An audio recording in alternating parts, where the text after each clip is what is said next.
Hey. Hey lil' mama, would you like to be my sunshine? Nigga, touch my game, we gon' turn this shit to Columbine. Ice on my neck, cost me 10 times.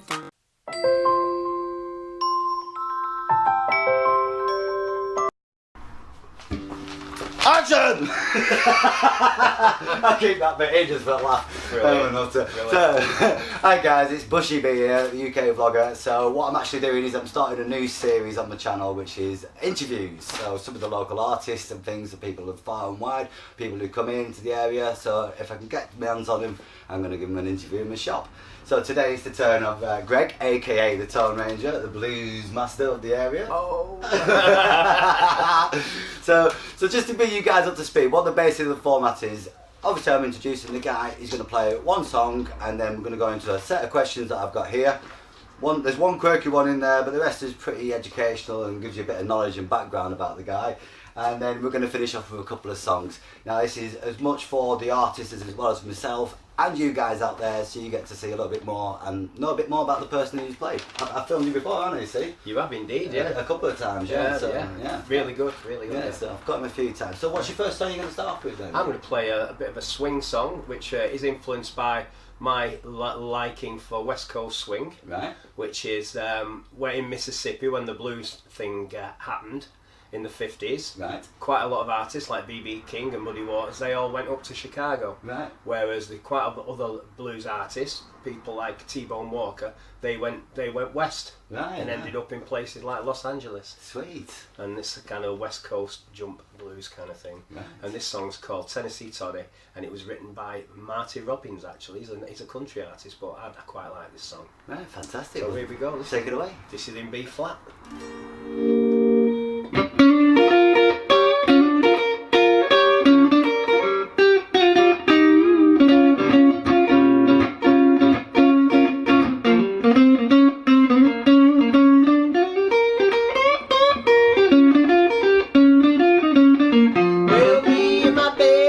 Walking down the road, hopping along like two little toads. I look down at her and says, hey, what can we do? She says, let's go to some place we can bop to the blues. I said, I need no place where we can do some new thing. She says, I know a place where we can really swing. Just a little spot on the outside of town where we can pick them up and really put them down. And so we went.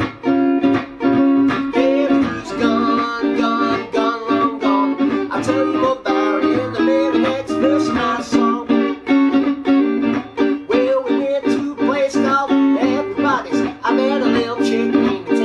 The reason that they called her the Tennessee Toddy, she had a lot of legs and a little bitty body, but the cat could go.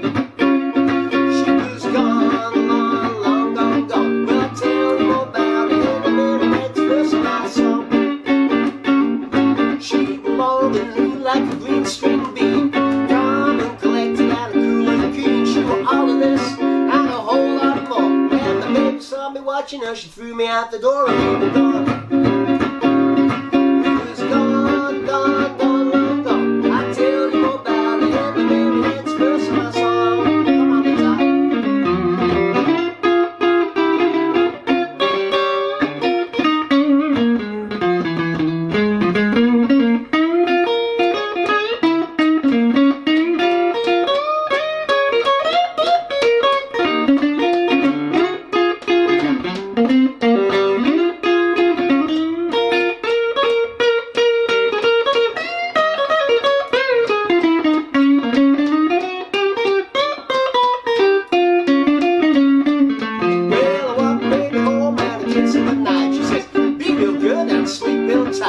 I rushed on back to everybody's. I had to get acquainted with the Tennessee Toddy, but the cat could go. She was gone, gone, gone, gone, gone. But I'll tell you more about it in the very next verse of my song. Well, I was back there jumping with a toddy of three when in walked a gent twice as big as me. He looked real mean and man and sore. When he made for me, I made for the door and I was gone.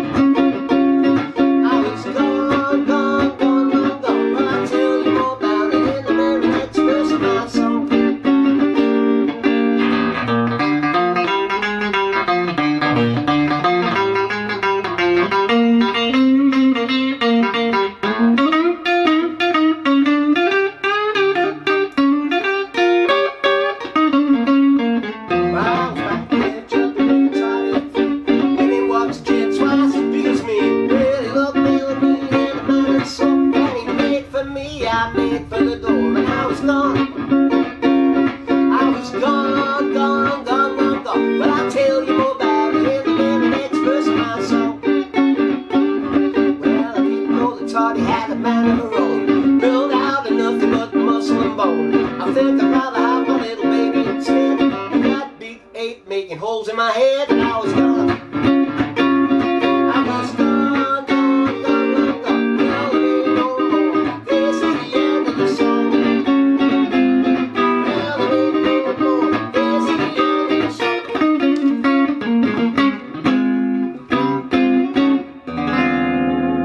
Yeah, nice one. Top one, Greg.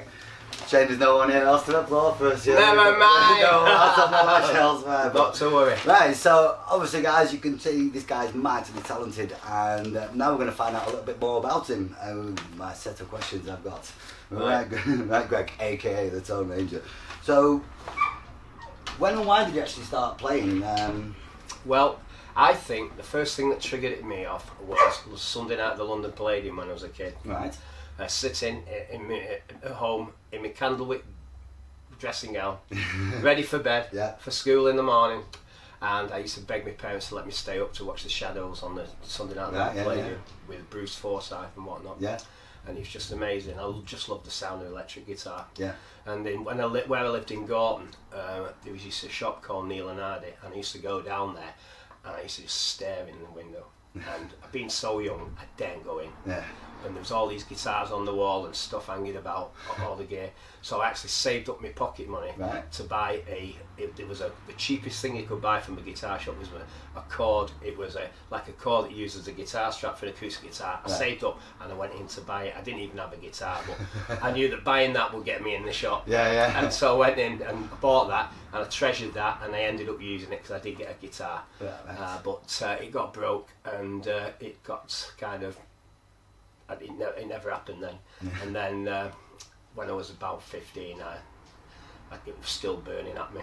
It was still burning at me. Me and my friend Ozzy McCormick, we decided we're going to start a band, and then we just got going with it. And it's still both from there. It's still got going now. He's still going after 48 years or something like that. 48 years, he's still at it, guys. True legend, true legend.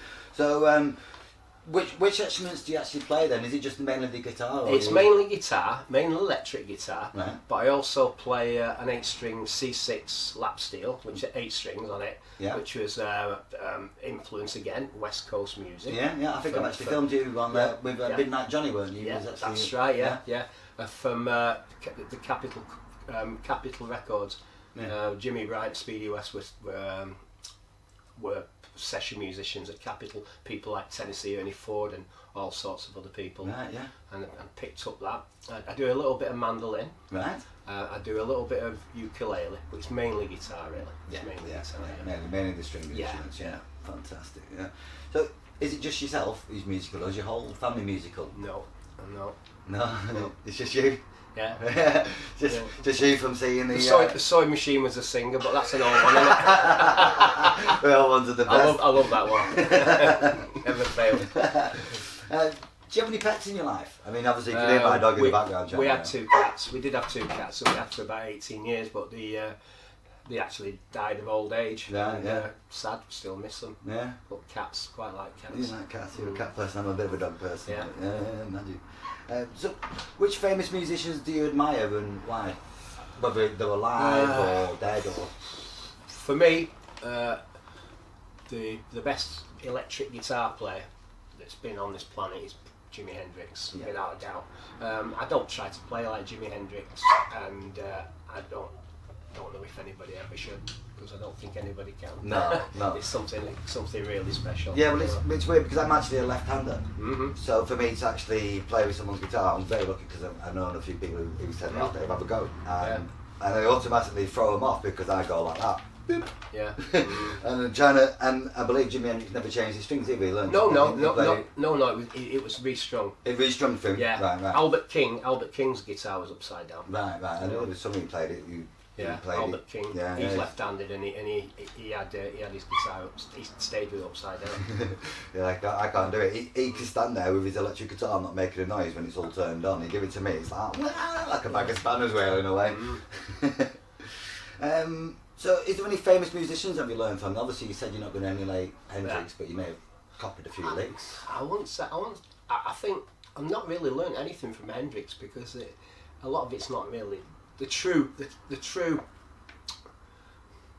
feeling of Jimi Hendrix isn't accessible. Yeah. You know, but people I've learned from Duke Robillard, people Ronnie Earl, blues player. Yeah.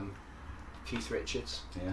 Chuck Berry, of course. Yeah. One of the classics. I learnt Slide off George Thorogood. Right. I did too numerous. I love Jerry Garcia's guitar playing. There's so many different styles in that, but probably it's the jump blues players really. Yeah. Johnny Guitar Watson. I love Johnny Guitar Watson. Yeah. Well, it's definitely part of your feel of how you like and prefer to play. So now I know this because I've obviously filmed you, but these guys out here won't. So are you actually part of any bands? Yeah. And do you sing or do you just play? I sing and I do the guitar and I play steel in a band called the Armadillos. Right, yeah. And, Well, I've yet to come out and get you as the Armadillos yet, haven't I? So, Well, there's an opportunity. I'm not doing the ad on here. You know, so you can be relentless as you want, like. because I'll be, it'll probably go out later. But never mind, we've got a gig coming. Yeah. So that's one to keep an eye out for the channel. That'll be coming up, guys. So can you actually remember the first instrument you bought? Obviously, you told me about the string you went in to get. The first proper guitar that I bought that was playable was a top 20. Right. A top 20 was a catalogue guitar. Right. Yeah. And I bought it from a place called Al Neal's. Right. Al Neal's in Urmston. So a weekly go in, pay weekly sort of thing. Yeah. And I outgrew that in no time. Yeah. You can remember the first tune you actually played on it? The first song that I would ever sing, could play and sing, was "Blowing in the Wind" by Bob Dylan. There you go. Yeah, Bob Dylan does it. Bob Dylan does it every time. He does, doesn't he? Everyone loves a bit of Bob Dylan. Yeah. So can you remember what would be your fondest musical memories in your house or in your neighbourhood or town? I mean, obviously you broached. Do you mean like gigs or? Well, music memories. I mean, you broached upon the fact that what got you into music by watching the TV programme and it got you into it. So what would you say? Have you any other fond memories from your house? Probably my first kind of going to a jam. Going to jams was in Manchester, in a bar in Manchester, and it was on a Sunday, and it was back in the 80s. Right. And it was the actual jam. It was called Beer Gut 100. Right. And that was the first time I actually went to a place, met new musicians, and actually got up and had a jam with them. It was fantastic. Very exciting. And very eye-opening as well. Playing with other people. I can imagine it was. Would you say any music would be influenced by the music you've grown up with, like old records, old tapes, things from like what you've heard of in your family home or anything like that, or is it you come across blues at your own sort of pace? Coming across blues, Rolling Stones, like most people, introduced the British public to blues. And Fleetwood Mac, and they made the old guys like Muddy Waters and B.B. King and all the other great masters. They made them famous in their own country. And it's quite a story, that. So in the modern day age, up to date, is there any favourite musicians or groups you're sort of into? What modern day age? Yeah, I mean, I think I think Ed Sheeran is an incredible musician. I think he's an amazing musician. And he's an absolutely brilliant blues singer. Right. There's a track that one of my guitar students asked me to learn, and it's called "Make It Rain," and go and have a listen to that. So you can. It's not his own song. It was written by an Irish guy called Von somebody. Right. Somebody Von, but the sound of his voice, remarkable, and his guitar playing is it's well known. He's a great acoustic guitar player. Fantastic, man. Well, here we are. We've reached the point where we're over the halfway point, and I've chucked in my oddball question because I'm a bit of an oddball. So now, if you had to be an item from a kitchen, okay, what would you be? Now, for example, I prefer to be a fish slice because I'm not only just used to flipping eggs or flipping fish. You could do all sorts of me, you could kinky sex, He can undo a screw. You know, that sort of thing. Probably a blender, because I like bringing things together. He's a blender. Now I know you perform in public, and they're sort of gigs, aren't they, really? But what would be your preferred sort of way to go and perform? Do you like performing solo? Do you like performing in a band, or you know, is this Well, this your sort of thing to come? I do solo performances, but they're really very different from the live band situation. Yeah. I work with some backing tracks, but I quite like the idea of invading a venue that doesn't normally have music on, And then, set me backing tracks and let them have a go on that. yeah, Quite like yeah. So you like taking on new grounds where Yeah. to let them settle into them and Yeah. maybe music in the future. Yeah. Which is always good for everyone, you know. It's good for us all. So, have you got any gigs for festivals planned in the future? Like, for example, because since I've been doing this, I've now been approached off various festivals and bands to actually come out and film them in specific places. We've got two performances at the Corn Blues Festival this year. Right, yeah, in August, yeah. Yeah, we used to get involved with a lot of the country festivals, but we've kind of left that a bit. I think if you go more for the Cayley gigs rather than the folk dudes, you'll end up with a bit more. They just seem to lash it up and have a bit more of a laugh, don't they? Yeah. Really, where Yeah. I think the folk scene has got a Yeah, bit what trendy. yeah, what we found with a lot of the country gigs, we were playing to kind of people bringing their own sandwiches and flasks, and if you speak to them about country music, they're not really too sure what you're talking about. Hipsters. Is that what? Is that? Yeah, they have beards. Is that? No, Beards and brogues. No, yeah. So you know, I'm not sure. I'm not sure there's a massive country audience. No. There's a lot of people. It's not fair, really, but you know, different ideas. There's different ideas of country music. So, when you're actually performing, and you know, maybe majority of the time, 9 times out of 10, you know you've made a mistake. You get out away with it, unless it's somebody who's really heard you stuff before. But you know yourself. How do you handle it? Do you kick yourself? Do you just go, oh well, take a breath A and move mistake. Like, what kind of nature of what? Oh, I'm throwing it back to you now. What kind of nature of a mistake? Are we talking a massive blunder? on? Yeah, well, let's say. I mean, I see it all the time, and I'm very nice at that. I won't edit it. I edit it out for people. I'll just scrap that song from and stuff like that. But I've seen bands where they get halfway through and then somebody starts playing a different bass rhythm for a different song. You know, they get sidetracked, or you're halfway through and you. I've done it myself. I've tried singing and I've not started at the correct start of the beat and been 16 beats out. Yeah. And then everyone else is trying to play the original to the song, and I'm doing the lyrics the wrong way around.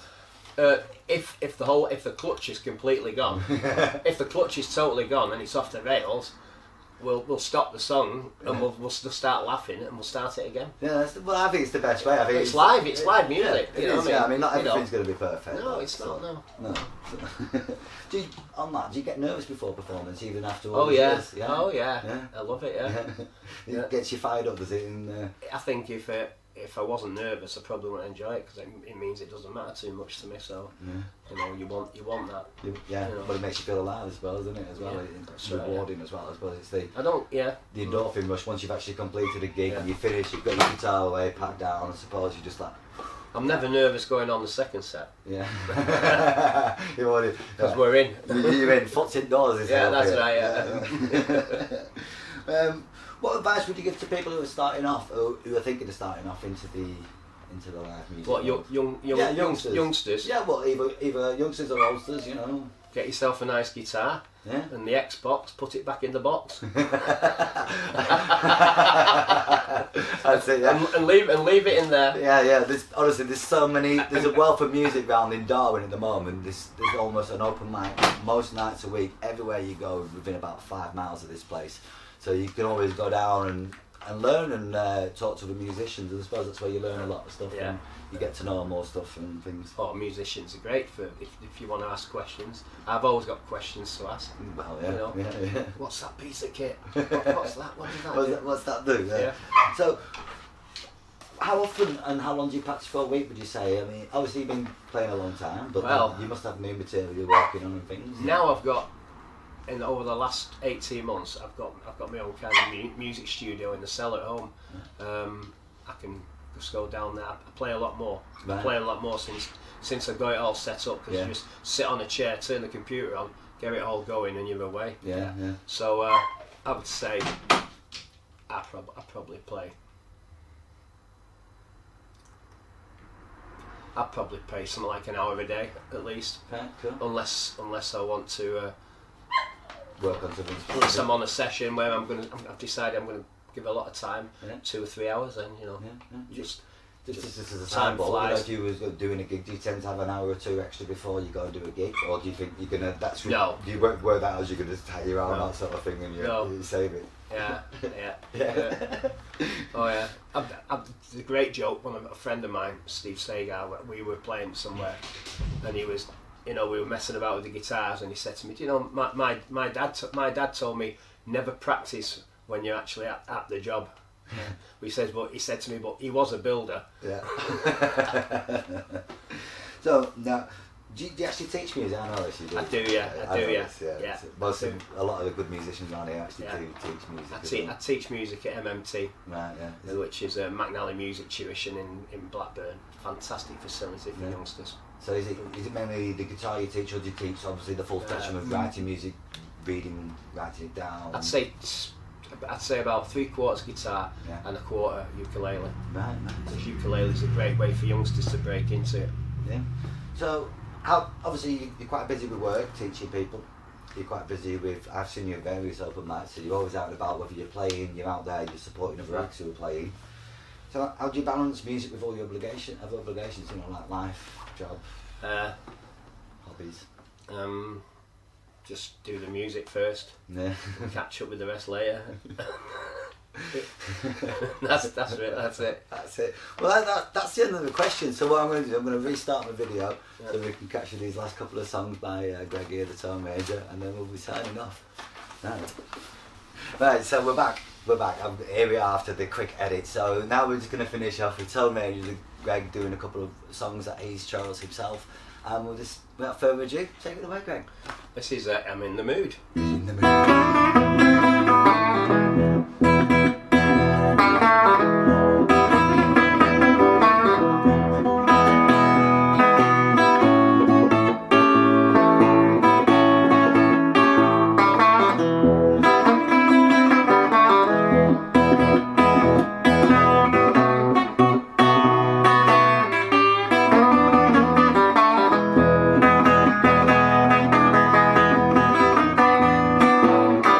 I'm in the mood.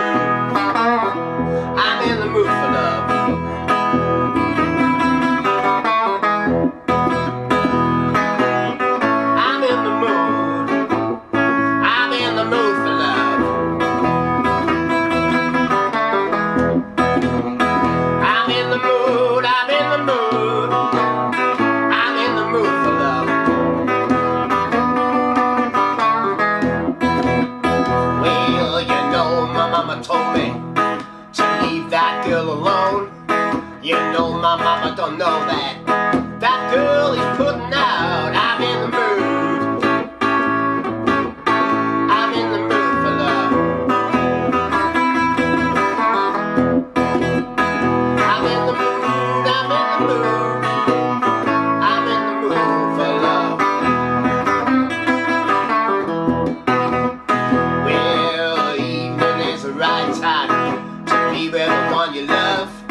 You know, when night times comes, baby, oh, I feel it from above. I'm in the mood. I'm in the mood for love. I'm in the mood. I'm in the mood. I'm in the mood for love.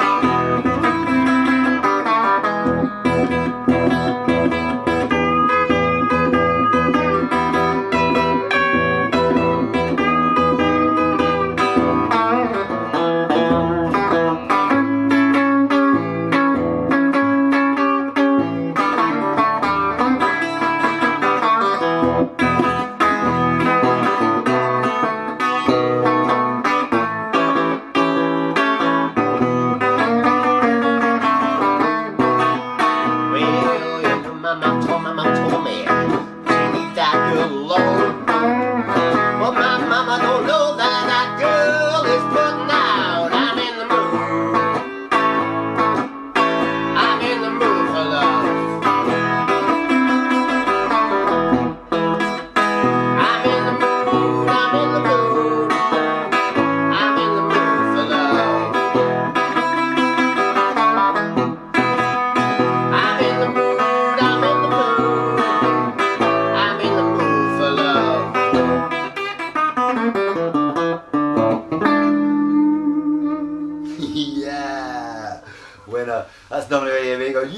boy! Most songs when I'm out filming, you can hear it most of the clips. I'm like, yeah, boy!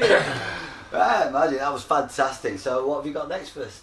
Right, there's a question. Well, let me think now. So, what kind of stuff do you like? Well, I'm so eclectic with my music taste. I love classical music, blues, jazz, swing, electro swing, house music, techno music, things to funk, to folk, Irish folk. It's so much stuff like, you know. I'm quite good with spirit. I think after sitting down, I'm going naturally because I wouldn't mind doing some blues with you at one point. Yeah, just, that'd be great. On an open mic, you just play it and just me just singing the blues or something. Yeah. I keep owning. I've got to own Robin Sunflower to make sure I can play the 12-bar blues, but I learned to play it halfly. But that's it. Okay. I'll tell you what. In the light of the death of Mr. Chuck Berry, the Chuck Berry song. There you go. Everybody knows this one, but it's not Johnny Be Good. Nah. Well,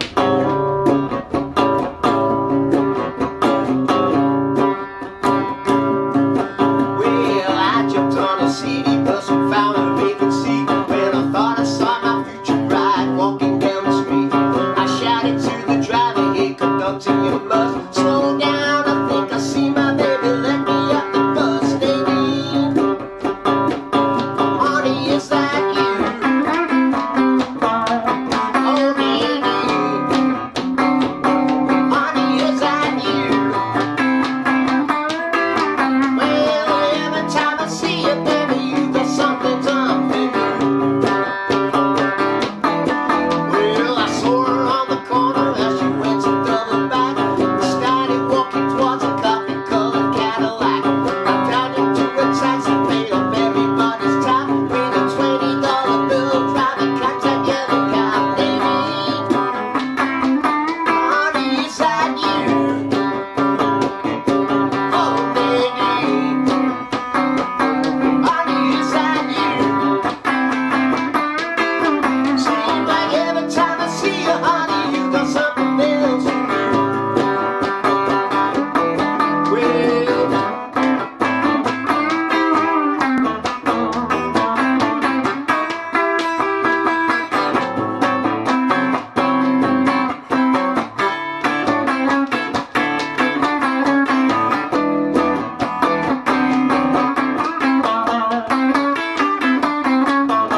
Well, standing on the corner, baby, looking all around. I saw her down at dinner and her heading uptown. I shouted to the driver, "Hey, conductor, my babe, let me see you, baby, let me out the bus, baby. Honey, is that you? Oh, baby. Honey, is that you? Seems like every time I see you, honey, you got something else to do. Well, she moves loud like a wind summer breeze. Go driver, catch her if you please. Running out the front and when I try to raise his eyes, I was campaign shouting like a double diplomat. Baby, honey, is that you? Oh, baby. Honey, is that you? Seems like every time I see you, honey, you got something else to do. Seems like every time I see you, honey, you got something else to do.